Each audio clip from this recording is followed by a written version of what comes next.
masih nyanyi, saya udah berdiri di depan, saya kayak pendeta gitu. Jadi rasanya gimana gitu ya. Puji Tuhan, saya senang sekali bisa berada di tengah-tengah saudara terkasih. Sebelumnya saya mau menyapa dulu, Shalom. Masih kurang semangat, Shalom. Masih kurang semangat, Shalom. Masih ada sukacita? Puji Tuhan, luar biasa. Saya senang sekali bisa berdiri di tengah-tengah saudara terkasih. Saya yakin ini bukan kebetulan, tapi ini maunya Tuhan. Amin. Dan saya senang sekali bisa sharing tentang kebaikan Tuhan dalam hidup saya di sini. Saya lebih senang menyebutkan ini sharing tentang kebaikan Tuhan. Ini bukan kesaksian. Karena kalau kesaksian, ceritanya kan harus detail. Dan bukannya saya nggak mau, tapi belum saatnya. Suatu saat, saya dan suami saya juga akan janji, kita pasti akan ceritakan semuanya. Tapi, bukan sekarang. Dan saya yakin banget ada yang lebih penting, yaitu tentang kebaikan Tuhan. Amin. Mungkin saudara sekalian di sini juga ada beberapa yang udah tahu kalau saya ini adalah pengikut Kristus karena pilihan. Memang bukan sejak lahir, tapi puji Tuhan, saya yakin banget bukan saya yang memilih, melainkan Tuhan Yesus itu sendiri yang memilih saya. Dan saudara, pada saat saya menjadi pengikut Kristus, saya langsung dihadapin masalah itu di depan. Kenapa? Karena ternyata melalui masalah-masalah itu saya jadi mengerti betul apa itu namanya penyertaan Tuhan. Dan saudara, kalau saya jadi pengikut Kristus karena orang lain, atau mungkin karena suami saya, atau karena siapapun itu, saya tahu ujung-ujungnya saya pasti akan kecewa. Tapi puji Tuhan, Roh Kudus menuntun saya tidak kecewa. Kenapa? Karena Tuhan Yesus sendiri kasih lihat ke saya siapa Dia sebenarnya. Dan saudara, pada saat saya menjadi pengikut Kristus, mungkin orang di luar sana banyak yang beranggapan saya ikut Tuhan Yesus maka hidup saya akan susah. Memang gak sedikit orang di luar sana yang mengutuki saya. Tapi ada satu hal yang sangat memberkati saya, dan saya juga mau bagikan ini pada saudara sekalian. Saya terlalu yakin, saya terlalu percaya kalau Tuhan saya ahli mengubah kutuk menjadi berkat. Beri kemana dari Tuhan. Dan kalau boleh saya pinjam kalimat ini dari gembala saya. Saya senang sekali dengan kalimat ini. Saya juga meyakini kalimat ini, bahwa agama boleh banyak, nabi boleh banyak, rasul boleh banyak, tapi juru selamat hanyalah Yesus Kristus. Dan pada kesempatan kali ini, saya juga akan menaikkan pujian bagi Tuhan. Pujian ini sangat memberkati saya, karena seperti tadi saya bilang, saya langsung dihadapi masalah di depan. Dan pujian ini yang memberkati saya, yang selalu meneguhkan saya kalau setiap masalah Tuhan satu-satunya yang sanggup untuk menolong kita.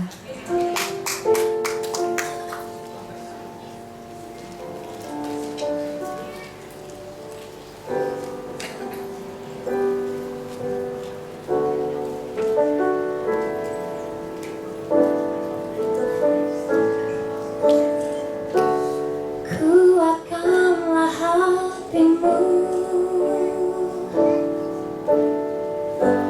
lewati setiap persoalan. Tuhan Yesus selalu menopangmu. Jangan berhenti harap padanya. Tuhan pasti sanggup. Tangannya takkan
Tuhan, saya datang ke sini juga nggak sendirian. Saya mau panggil laki-laki terhebat dalam hidup saya, suami saya, untuk maju ke depan.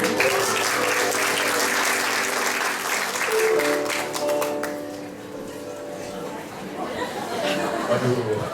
Shalom, selamat pagi semuanya. Shalom. Benar kata istri saya udah sampai kejedot nih, mas belum semangat juga. Shalom semuanya. Masih ada sukacita, amin. Oh, ada berikan kemuliaan yang meriah buat Tuhan.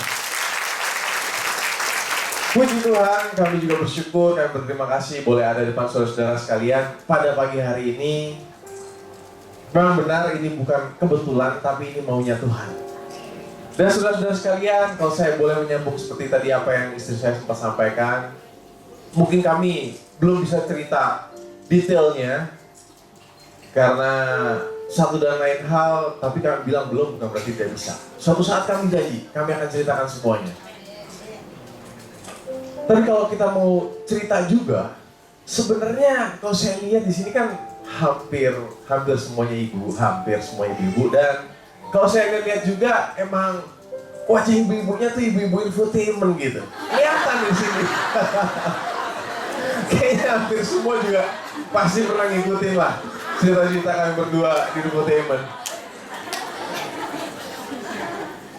Dan kalau kamu boleh bilang, memang benar, sejak saya dan istri saya dipersatukan dalam satu pernikahan yang kudus, memang masalah nggak pernah berhenti datang dalam kehidupan kami. Bahkan kalau bisa dibilang juga masalah tuh kalau datang nggak pernah sendirian. Dia bawa kawan-kawannya gitu. Sehingga satu masalah belum selesai, udah ada lagi aja masalah yang lainnya.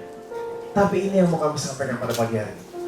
Puji Tuhan untuk setiap masalah yang Tuhan izinkan terjadi dalam kehidupan kami. Kenapa puji Tuhan? Karena akhirnya kami tahu kami punya roh Allah dalam kehidupan kami. Kami punya roh kudus dalam kehidupan kami. Itu yang membedakan kami dengan orang-orang yang ada di luar sana, orang-orang yang ada di dunia ini. Mungkin sebagian dari saudara masih bingung-bingung gitu, dan coba bertanya sama kami, emangnya apa sih yang Roh Kudus kerjakan dalam kehidupan kalian berdua?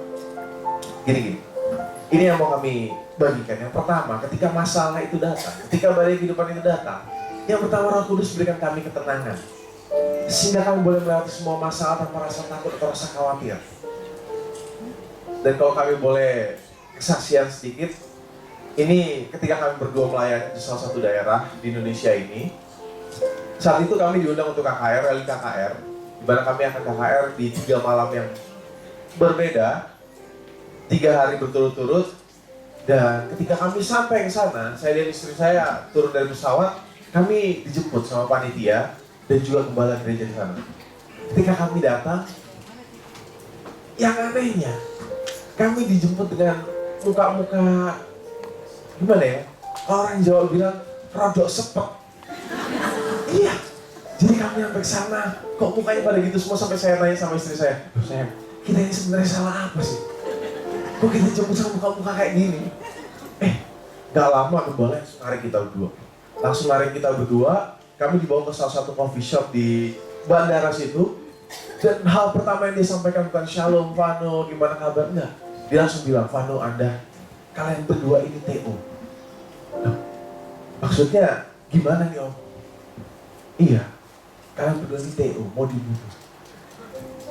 Wah, kami berdua kaget dong. Kami tanya lagi, loh mau dibunuh gimana Om? Iya Vano, jadi gini, ada sekelompok orang yang bilang karena Anda ini mengikuti Yesus Kristus, maka darahnya halal untuk diminum. Waduh, kami kaget. Tapi anehnya saat itu Roh Kudus bekerja. Bekerjanya gimana? Bukannya kami panik, kami malah bercandaan. Istri saya ini sampai bilang ke saya, aduh sayang, masa sih aku mau dibunuh? Padahal aku belum punya anak dari kamu. Kita bisa ketawa-ketawa, tapi panitia di kembali nggak bisa ketawa. Sampai akhirnya saya bilang, yaudahlah Om, kita coba jalanin aja. Akhirnya kita coba jalanin hari itu, kami KKR malam hari itu. Oh iya, dan satu lagi, bukan cuma sampai di situ, ternyata ada satu lagi yang disampaikan sama gembalanya.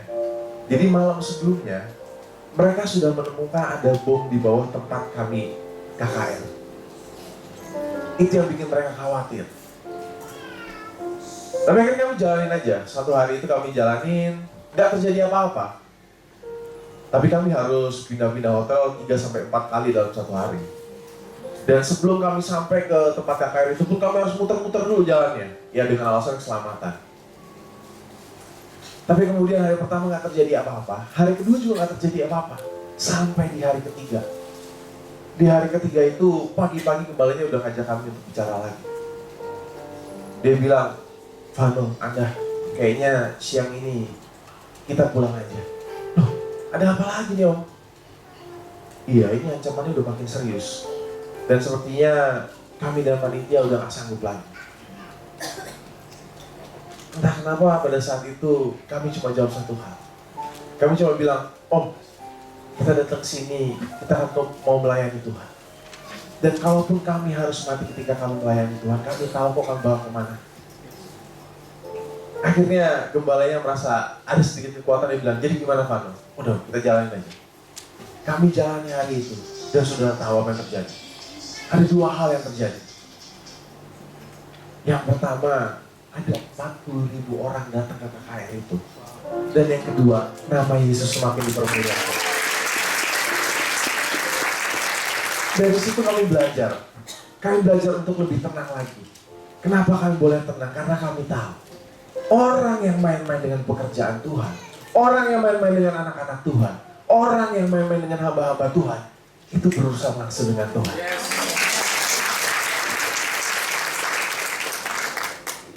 Dan kemudian di tengah-tengah masalah apa lagi yang Roh Kudus kerjakan dalam kehidupan kami?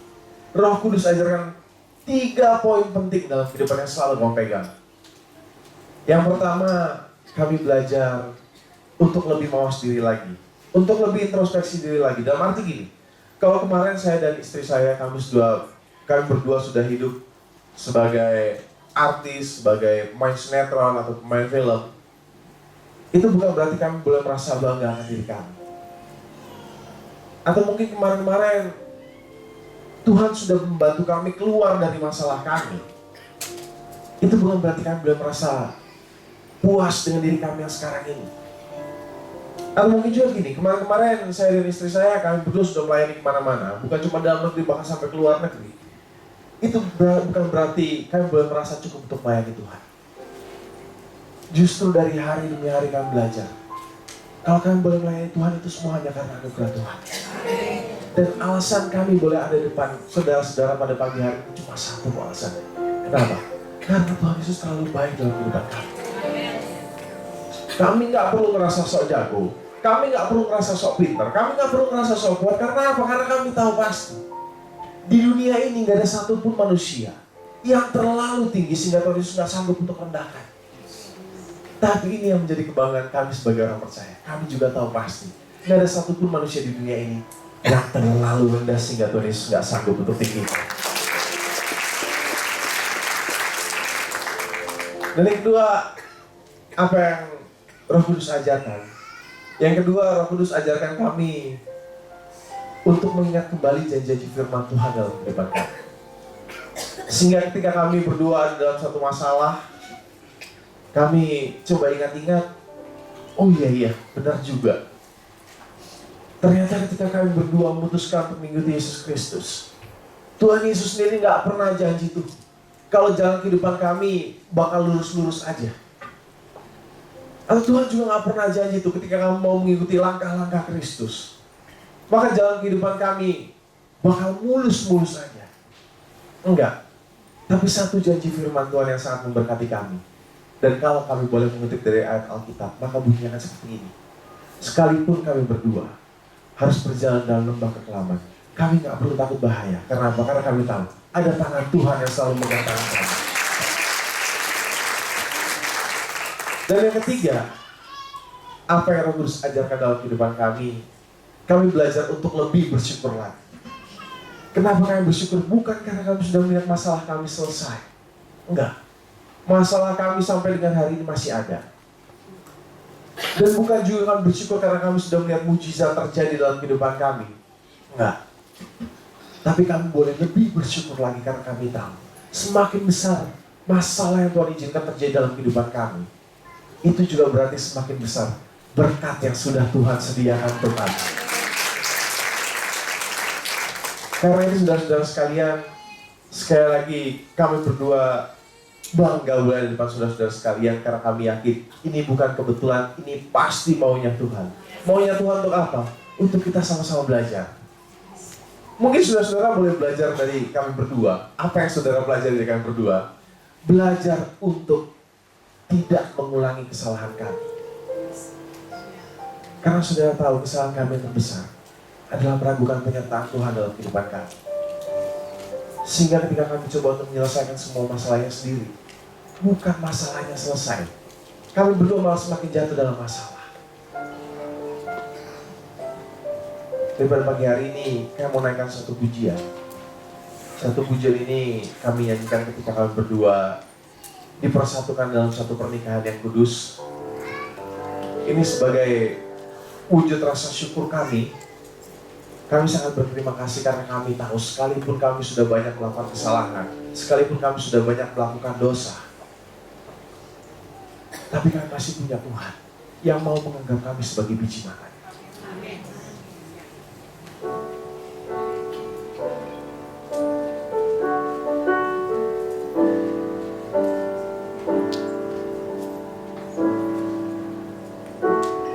Kasih setiamu yang kurasakan lebih tinggi dari langit biru. Kebaikanmu yang telah kau nyatakan lebih dalam dari lautan.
Kasih setiamu yang kurasakan lebih tinggi dari langit biru.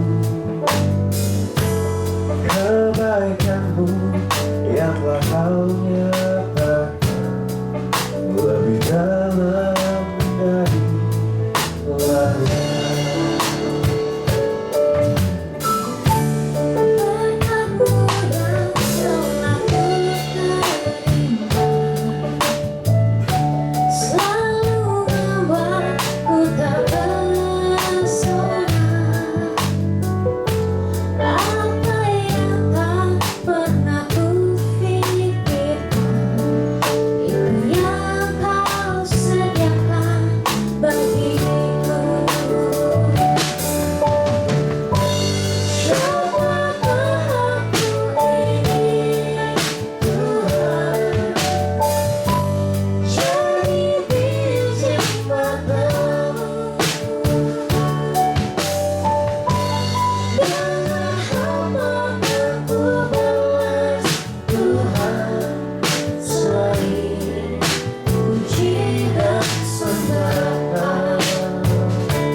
Haleluya. Siapa yang bangga jadi orang percaya? Ada yang angkat tangan, ada yang gak angkat tangan. Boleh sekali lagi. Siapa yang bangga jadi orang percaya? Boleh angkat tangan. Oh haleluya, puji Tuhan. Berikan kemuliaan yang meriah buat Tuhan. Tapi maaf ya saudara-saudara sekalian, maaf banget. Kita bilang kita bangga jadi orang percaya. Tapi setan juga percaya Tuhan Yesus dahsyat. Setan juga percaya Tuhan Yesus luar biasa. Nah sekarang yang jadi pertanyaannya, apa bedanya saudara sama setan dong? Kan sama-sama percaya. Gini. Yang harus membedakan kita dengan setan, kalau setan boleh percaya Tuhan Yesus dahsyat, kita menaruh kepercayaan kita kepada Tuhan Yesus yang dahsyat. Nah, mungkin sebagian dari saudara udah mulai bingung-bingung gitu. Apa sih maksudnya percaya dan menaruh kepercayaan? Kan sama aja. Gini, saya suka satu ilustrasi. Ilustrasinya gini, kalau ada anak umur 5 tahun, dia datang ke saya, terus dia bilang, Kak Vanu, Kak Jonas, saya bisa bawa mobil loh.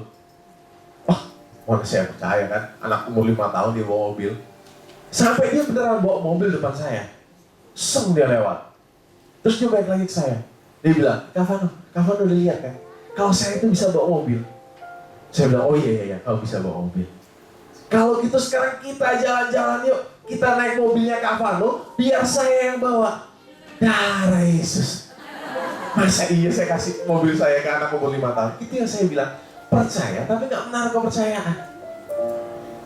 Boleh gak sekali lagi kita tanya sama diri kita? Kita yang bilang bangga jadi orang percaya. Apakah ketika masalah itu datang, ketika badai itu datang, kita adalah tipe orang yang ngerasa, saya masih punya uang kok, masalah kayak gini masih katanya sendiri. Atau masih ngerasa, saya masih punya kenalan ini kok di sini, ini masalah kecil udah libas saya sendiri. Atau kita ngerasa, saya kan masih kuat, udah masalah kayak gini mah udah saya hajar aja sendiri.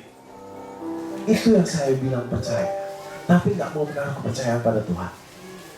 Tapi saya yakin kita semua yang ada di sini pada pagi hari kita akan seperti itu, amin. Kita mau menaruh semuanya ke dalam tangan Tuhan. Karena kita tahu, ketika kita berserah, ketika kita berpengharapan, ketika kita menaruh semuanya pada Tuhan, maka sehelai rambut pun tidak pernah akan jatuh ke tanah tanpa pengetahuan Tuhan. 1000 boleh rebah sisi kiri kita, 10.000 boleh rebah sisi kanan kita, itu tidak pernah akan menimpa kita. Dan singa-singa muda boleh merana kelaparan, tapi orang yang berharap pada Tuhan tidak pernah akan kekurangan segala sesuatu yang baik dalam kehidupannya. Amin. Puji Tuhan. Karena itu kami membawakan satu pujian lagi. Pujian ini diciptakan oleh sahabat kami, Jason Chang, yang menciptakan lagu Bapa Sentuh Hatiku. Ya kalau saudara lihat tuh orangnya agak-agak langsing gitu. Sahabat kami ketika dia dengarkan kesaksian kami berdua, dia buatkan kami satu lagu. Dan ketika kami dengar lagu yang sudah dia ciptakan, kami berdua merasa sangat diberkati. Karena akhirnya kami ingat kalau di setiap musim dalam kehidupan kami tetap butuh Yesus. Di lagu ini Yesus aku cinta.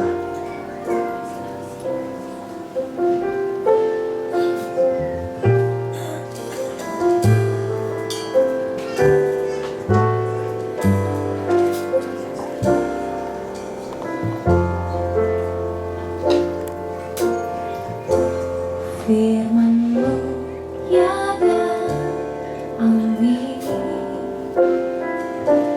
janji-Mu menopangku,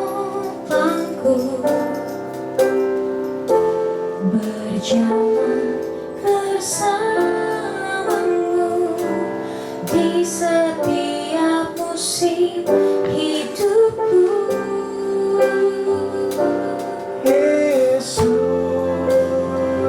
Aku cinta padamu, Yesus, tetaplah bersamaku, tiada yang dapat menggantikanmu, Engkaulah jaminan hidupku.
Saudara-saudara, kebetulan saudara-saudara yang sering nonton infotainment ini pasti tahu,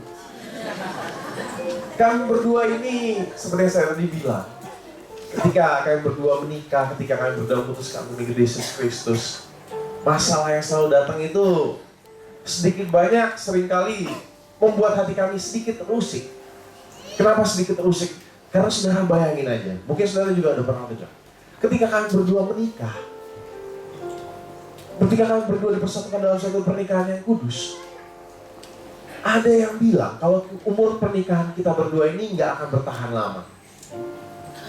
Bahkan ada orang pintar, katanya orang pintar, tapi sekarang ternyata dia nggak pintar-pintar banget. Dia bilang di infotainment, kalau umur pernikahan kami berdua ini hanya akan bertahan 3 bulan. Dalam hati saya bilang, nah Yesus orang ini hebat sekali. Tapi puji Tuhan, pada pagi hari ini kami boleh ada depan saudara-saudara sekalian. Setelah 2 tahun masih sebagai suami istri. Dan kami yakin kalau umur pernikahan kita berdua masih sekitar 1000 tahun lagi lah. Amin. Nah, saudara-saudara, karena itu saya mau tahu di sini siapa yang datang ke sini nggak punya masalah, boleh angkat tangan. Oh. Siapa yang di sini datang ke sini punya masalah, boleh angkat tangan. Oh, haleluya, semuanya punya masalah. Nah, kalau semuanya punya masalah, berarti masalah nggak penting dong. Kecuali kalau saudara sendiri ada satu di sini yang, wah saya punya masalah sendiri, yang lain nggak punya masalah. Nah, itu baru penting. Tapi semuanya punya masalah, berarti masalah nggak penting. Dan sebelumnya, boleh nggak saya tanya sekali lagi? Tapi kita jujur-jujuran aja ya. Karena saya kan bukan pendeta saudara, bukan gembala saudara. Ya kita jujur-jujuran aja.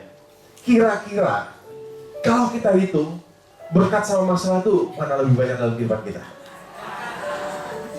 Ada yang masalah. Ujian itu bukan kanan kirinya. Kita sama-sama jujur aja.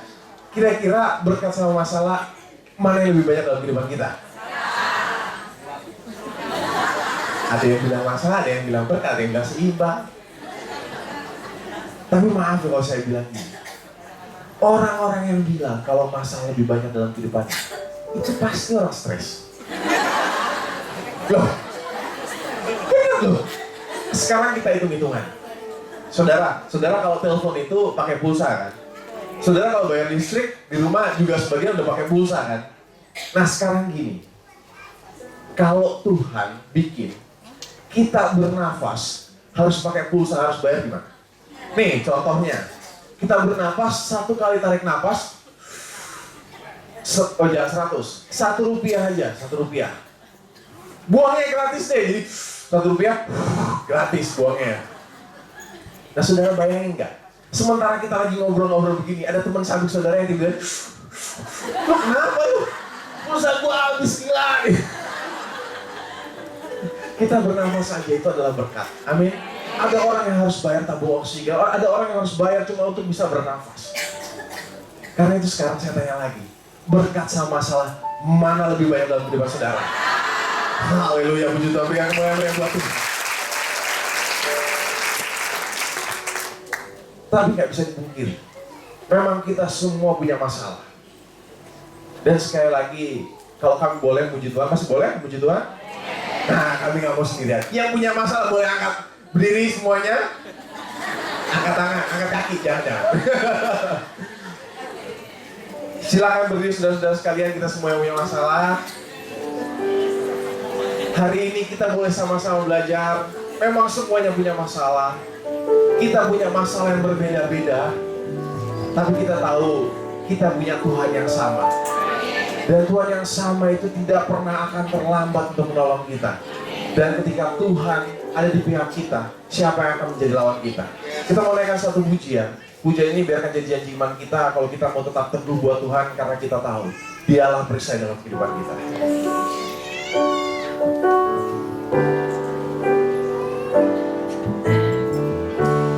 Engkaulah perisaiku saat badai hidup menerpaku. Firman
Saudara sekalian,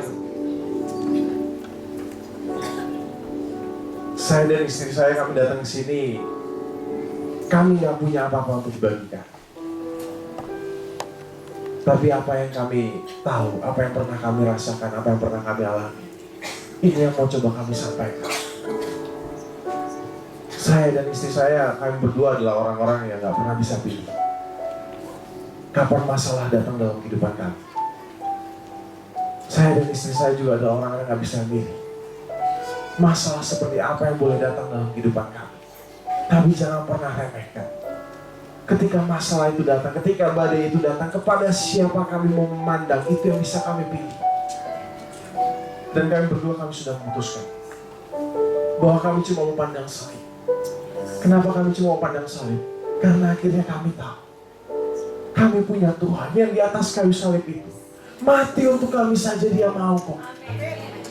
Apalagi cuma untuk angkat masalah kami, apalagi cuma untuk angkat beban kami, apalagi cuma untuk angkat penderitaan kami. Dan suatu saat nanti kami yakin Tuhan akan ubahkan semuanya menjadi berkat yang berkelimpahan dalam kehidupan kami. Karena itu menjadi satu kerinduan buat kami berdua. Saudara-saudara punya satu pandangan yang sama dengan kami. Kita mau sama-sama pandang salib. Dan kita boleh naikkan satu pujian ini dengan sungguh-sungguh sebagai janji iman kita.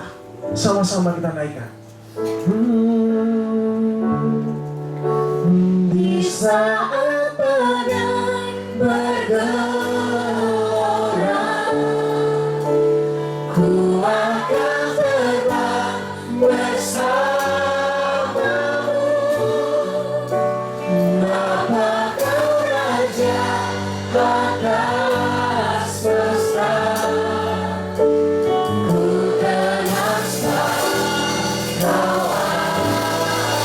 Sama-sama kita angkat tangan kita ucapkan. Bisa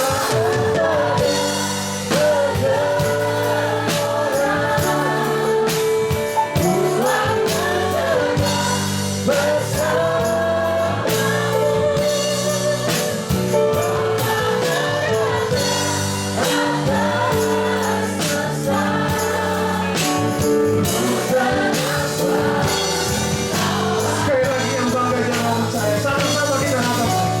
Bisa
sekalian, silakan duduk kembali.